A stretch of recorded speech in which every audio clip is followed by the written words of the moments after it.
Magandang araw sa lahat ng inyong tigapakinig dito po sa Sindak Short Stories. Ibabahagi ko lamang po ang isa sa mga hindi ko malilimutang karanasan. Creepy experience kung maituturing nung ako ay elementary pa lamang. Ako po ay bunso sa 5 magkakapatid. Nagkataon na ako na lamang po ang naiwan sa elementarya at halos lahat ng mga kapatid ko ay high school na. Dahil doon, hatid sundo talaga ako ng tatay ko. May time po na ginabi sila ng uwi at since elementary ako ang pinakamaaga na umuwi ng bahay. Basically, ako po yung mag-isa lamang nung time na iyon. So ang ginawa ko muna ay naghugas ng mga pinggan na naiwan sa lababo sa kusina. Nagwalis na rin ako ng aming buong paligid at nagsunog pa nga po ako ng mga tuyong dahon sa likod ng bahay.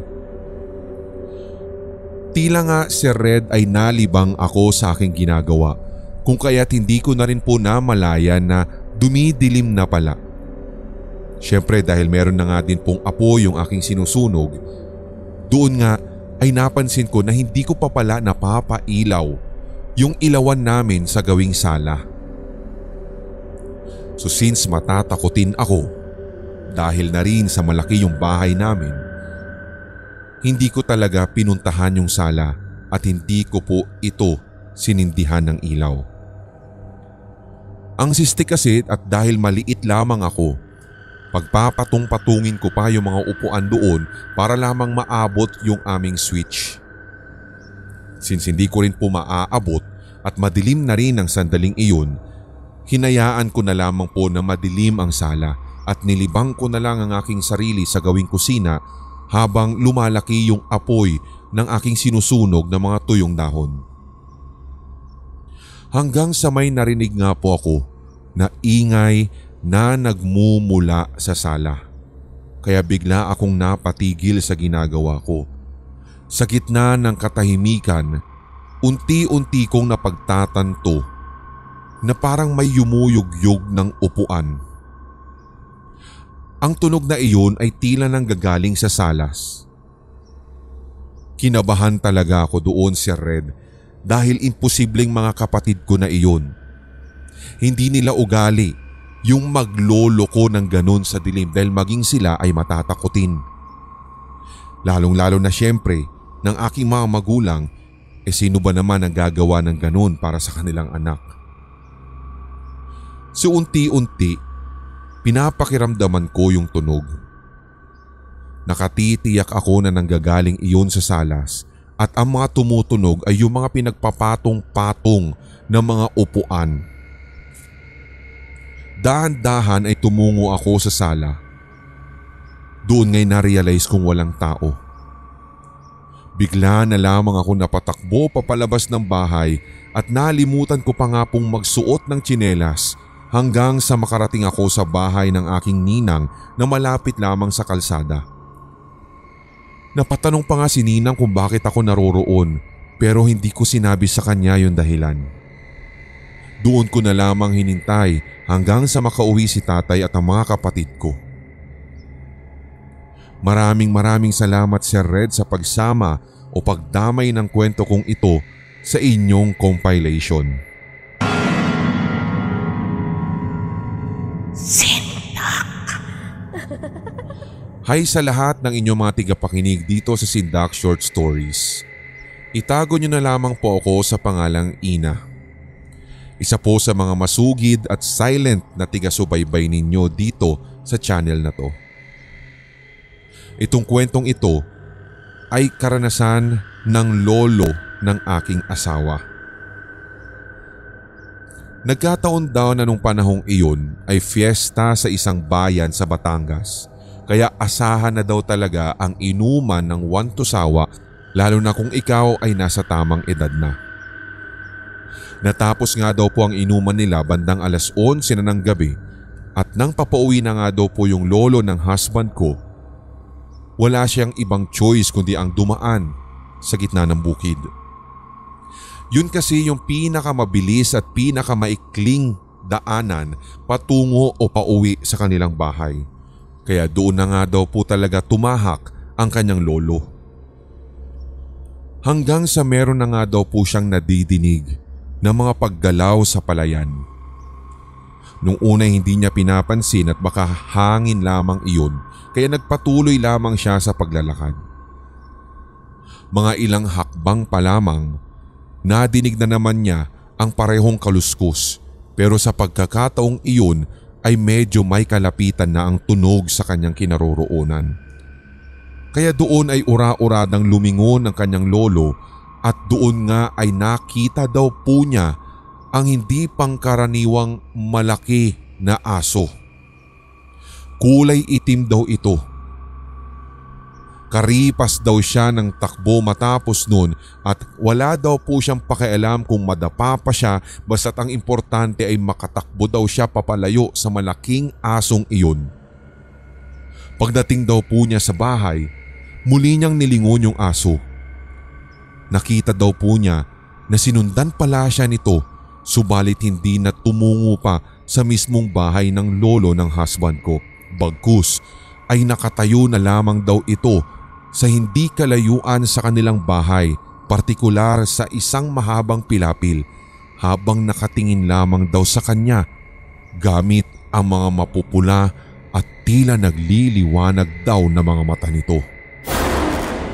Kunento nga daw po ito ng lolo ng husband ko sa iba pa niyang mga kapatid at maging sa kanyang mga magulang ng kinaumagahan nun, at naniniwala sila na aswang ang humabol sa kanyang lolo.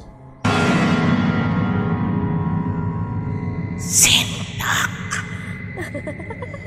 Ito naman pong susunod kong kwento ay kaganapan po sa buhay ni lolo na naikwento na po niya sa akin ng ilang beses. Itago na lamang po natin sa pangalang Lola Belen ang lola ko at Manuel naman ang lolo ko.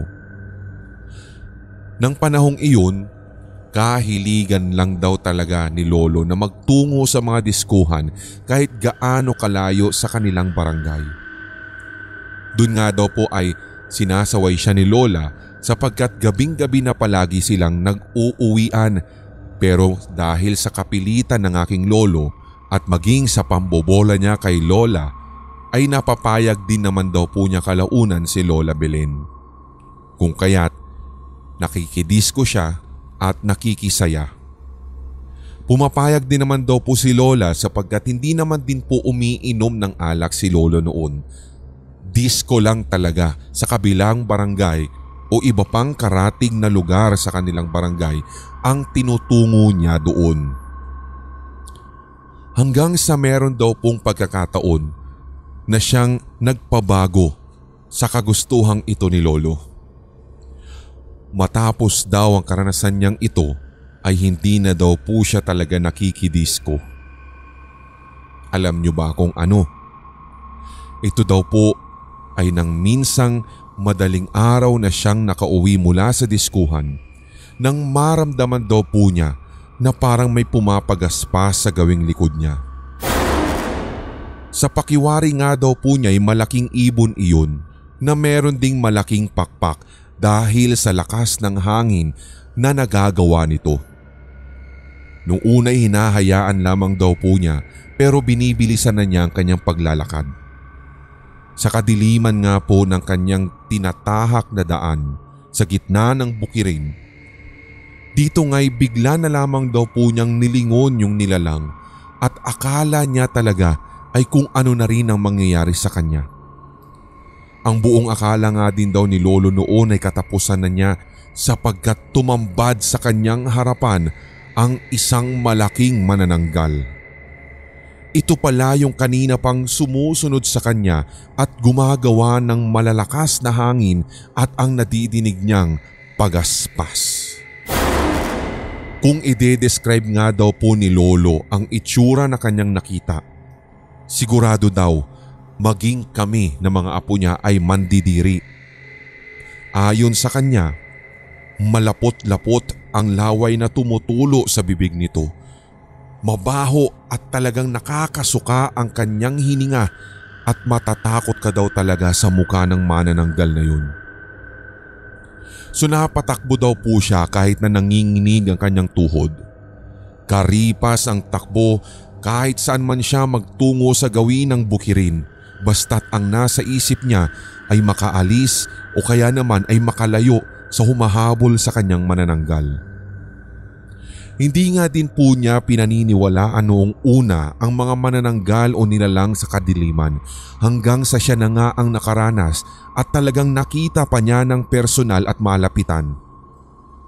Takbo lang ng takbo si Lolo hanggang sa may makita nga daw po siyang maliit na kubo. Wala na daw pong nakatira doon kung kaya't agad ay pumasok siya kahit gaano pa man kadilim ang lugar. Pero hindi daw po siya tinigilan ng manananggal. Sinundan daw siya nito hanggang sa makita na daw po niya na kung paano daw pong alugin ng manananggal na iyon ang pinagtataguan niyang maliit na kubo. Kitang-kita din daw ni Lolo ang matatalas at mahahaba nitong kuko na kumakaluskos pa sa pawid na dingding nito. Hanggang sa para na nga daw pong inaangat ng manananggal ang naturang maliit na kubo. Doon ay nakakuha ng buwelo si Lolo para tumakbo ng tumakbo at natuntun niya na ang direksyon pauwi sa kanilang bahay. Nagsisisigaw daw siya hanggang sa nadinig daw siya ng kanyang ama, lalo sa mga sigaw daw niya ng paghingi ng tulong. Nang marinig nga daw po siya ng kanyang ama ay agad itong lumabas at may bitbit ng itak. Alam na ng lolo ko sa tuhod kung ano ang humahabol kay lolo ko noon. Kaya nagmamadali daw pong pumasok at pinasok si Lolo sa kanyang kwarto habang ang lolo ko naman sa tuhod ay matapang daw na hinarap ang manananggal habang winawasiwas daw nito ang itak niyang matulis sa hangin. Awa naman ng Diyos, naligtas si Lolo. Napaalis din nila ang aswang.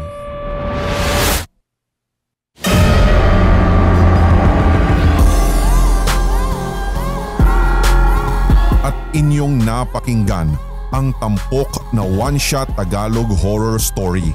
I-like, mag-comment at i-share ang episode na ito sa inyong social media, mga certified kasindak. Huwag pahuhuli sa mga bagong kwentong katatakutan dito sa ating channel, kaya pindutin na ang subscribe button at ang notification bell. Hanggang sa susunod na kwentuhan dito sa Sindak Short Stories.